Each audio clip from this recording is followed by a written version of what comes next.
प्रकार से मंत्रिमंडल का विस्तार हुआ, 31 नए मंत्री को जोड़े गए हैं और उसमें जो जातिगत समीकरण रहा है उसमें आपने देखा होगा कि सवर्णों की तरफ से जो है सवर्णों को नज़रअंदाज किया गया है, ब्राह्मण को तो साफ नज़रअंदाज किया गया है। हम आपको सिर्फ राजद कोटे के मंत्रियों की संख्या को बता रहे हैं, किस जाति की कितनी संख्या है।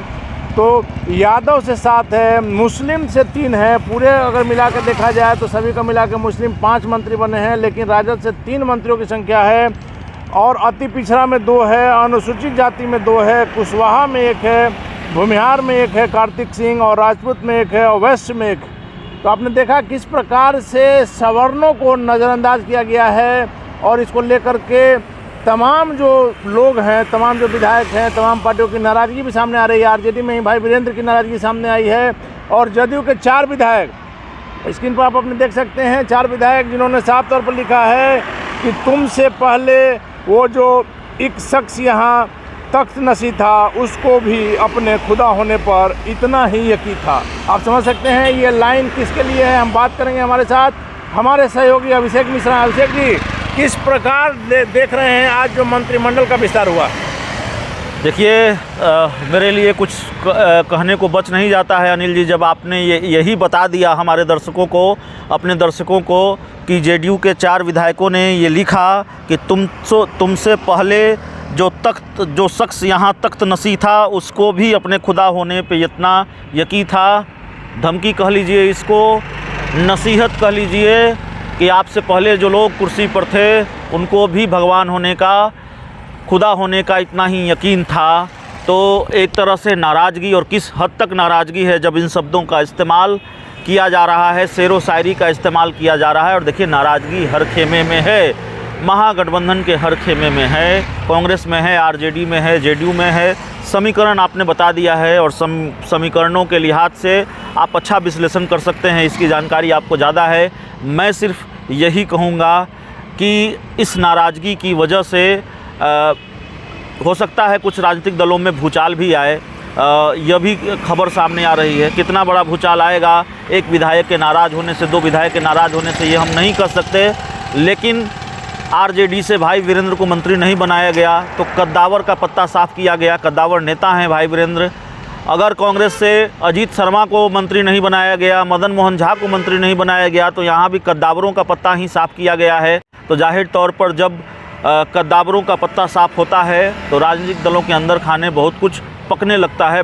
बगावत की सुगबुगाहट सुनाई देने लगती है। क्या ये सुगबुगाहट फिर सुनाई देने वाली है? जो रवायत रही है राजनीति की, क्या वो फिर उसी रवायत के हिसाब से बिहार की सियासत चलेगी? आरजेडी और कांग्रेस के अंदर बगावत की आहट सुनाई देगी? यह भी देखना होगा। भाई वीरेंद्र से बात नहीं हो पाई। भाई वीरेंद्र ने अपना फ़ोन बंद कर रखा है, शायद किसी से बात नहीं करना चाहते हों और जाहिर तौर पर बात नहीं ही करना चाहते हों। देखना होगा कि जब बात करते हैं, मुंह खोलते हैं, तो क्या बयान देते हैं। अजीत शर्मा भी बात नहीं करना चाहते, जो हमारे पास जानकारी है। और अजीत शर्मा का भी एक्शन रिएक्शन जो सामने आता है, क्या आता है। वैसे भाई वीरेंद्र और अजीत शर्मा दोनों ने अपनी पार्टी के जो विधायक हैं, जो मंत्री बने हैं, उनको बधाई नहीं दी है। ट्विटर पर भी बधाई देना जरूरी नहीं समझा है। अभिषेक जी, लगातार आप रिपोर्टिंग करते आ रहे हैं, आपको सभी पार्टियों के बेसिक चीज़ की जानकारी है, लेकिन एक चीज़ आपको मानना होगा कि जिस प्रकार से, सिर्फ कांग्रेस की भी बात करेंगे, एक एक करके सभी पार्टियों पर हम आएंगे, कि कांग्रेस में जिस प्रकार से सवर्णों की, अजीत शर्मा की अनदेखी हुई है। अजीत शर्मा किस तरह के नेता हैं? आपको याद होगा कि कांग्रेस का वोटर कौन था? सवर्ण समुदाय ही कांग्रेस के वोटर हुआ करते थे। और आज भी कांग्रेस के 19 MLA हैं, जिसमें 8 सवर्ण हैं, 4 भूमिहार हैं, और उसमें से एक भी भूमिहार को नहीं बनाना किस चीज़ को दर्शा रहा है? आपको याद होगा कि 4 मंत्रियों की बात हो रही थी। बिल्कुल, देखिए, मैंने पहले ही कहा कि जाति के लिहाज से जो समीकरण है उसको आप बेहतर समझते हैं। मेरी जो राजनीतिक समझ है वो उसके हिसाब से आपकी बात सही है।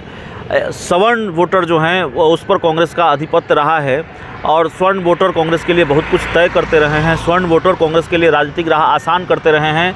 ऐसे में अजीत शर्मा को मंत्री नहीं बनाए जाने का फैसला, मदन मोहन झा को मंत्री नहीं बनाए जाने का फैसला, और आपको याद होगा मदन मोहन झा पर कितना भरोसा किया कांग्रेस ने, और सवर्ण कार्ड एक तरह से खेला। मदन मोहन झा पहले मंत्री बनाए गए महागठबंधन की सरकार में, सरकार चली गई तो कांग्रेस के अध्यक्ष बनाए गए, और अब ये खबर कि महागठबंधन की सरकार में न तो अजीत शर्मा मंत्री बने न मदन मोहन झा बने, तो जाहिर तौर पर शायद कांग्रेस ने गियर बदल लिया है और मुझे लगता है कि कांग्रेस भी शायद बीजेपी की राह पर है।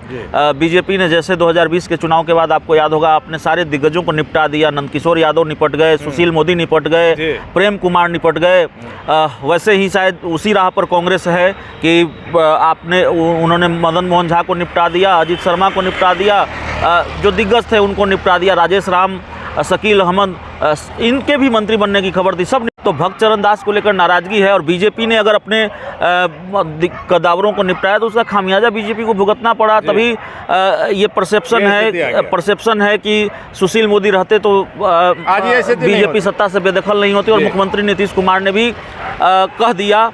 तो जाहिर तौर पर इसका खामियाजा तो भुगतना पड़ेगा कांग्रेस को। इसके नुकसान का अंदेशा तो है कांग्रेस के में। अभिषेक जी, एक चीज़ आपने और गौर किया होगा कि महागठबंधन में मंत्री बनने की लग रहा है जैसे कि होड़ सी मची हुई है। आरजेडी को ही अगर आप देख ले रहे हैं तो भाई वीरेंद्र लालू परिवार के साथ उस समय से खड़े हैं, छाया की तरह खड़े रहे, कितनी बड़ी बड़ी विपत्तियां आई लेकिन भाई वीरेंद्र लगातार खड़े रहे और उनको क्या इसका इनाम मिला? देखिए, हमारे पास जो जानकारी है 2019 के लोकसभा चुनाव में भाई वीरेंद्र पाटलिपुत्रा सीट से सांसद के टिकट के भी दावेदार थे, लोकसभा चुनाव में टिकट के दावेदार थे। अब किस तरह से उनको कन्विंस किया ये पता नहीं है, ये जानकारी नहीं है। भाई वीरेंद्र ने भी कुछ नहीं कहा, मीसा भारती वहाँ से चुनाव लड़ी और हमारे पास यह भी जानकारी है कि भाई वीरेंद्र बहुत नाराज़ हैं उनके करीबी सूत्रों के मुताबिक। अब कितने नाराज़ हैं ये भाई वीरेंद्र का जब रिएक्शन सामने आएगा तभी पता चलेगा, या आरजेडी उनको मनाने में कामयाब हो पाती है, ये देखना बड़ा दिलचस्प होगा। लालू यादव बिहार में नहीं है, इस फैक्टर को भी आपको ध्यान में रखना पड़ेगा। अगर लालू यादव बिहार में नहीं है तो विक्षुब्धों को मनाना तेजस्वी यादव के लिए तो कम से कम बड़ी चुनौती होगी। अभिषेक जी, सबसे मज़ेदार प्रश्न अब ये है कि आपने देखा होगा जिस प्रकार से इन दिनों ललन सिंह के करीबी हुआ करते थे उपेंद्र कुशवाहा, और किस प्रकार से उनकी एंट्री हुई, इसके पहले किस प्रकार से उनकी बेइज्जती हुई, किस प्रकार से वो एनडीए छोड़कर आए। उपेंद्र कुशवाहा की ऐसी दुर्गति फिर होगी, हमारी समझ से ये उचित नहीं। आपको याद होगा एक समय ऐसा था कि उपेंद्र कुशवाहा वैसे दूल्हा माने जाते थे कि जहां वो जाएंगे वहीं बारात सजेगी, और आज उपेंद्र कुशवाहा नाराज होकर मुंबई भाग गए।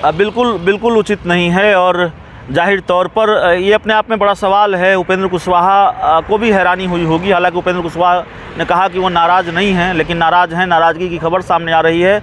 उपेंद्र कुशवाहा को भी हैरानी हुई और उनका मंत्री बनना पहले से तय माना जा रहा था। यहाँ तक कि जब उनकी पार्टी रालोसपा के विलय की चर्चा जेडीयू में थी तभी से माना जा रहा था कि उपेंद्र कुशवाहा बिहार सरकार में मंत्री बनेंगे, लेकिन अब अगर वो नहीं बने हैं तो फिर जाहिर तौर पर ये बड़ा सवाल है। चलिए, आखिरी सवाल है अभिषेक मिश्रा जी कि उपेंद्र कुशवाहा की नाराजगी, महागठबंधन के और घटक की नाराजगी आगे आने वाले समय में क्या गोल? नहीं, उपेंद्र कुशवाहा की नाराजगी से कोई फ़र्क नहीं पड़ता जेडीयू को।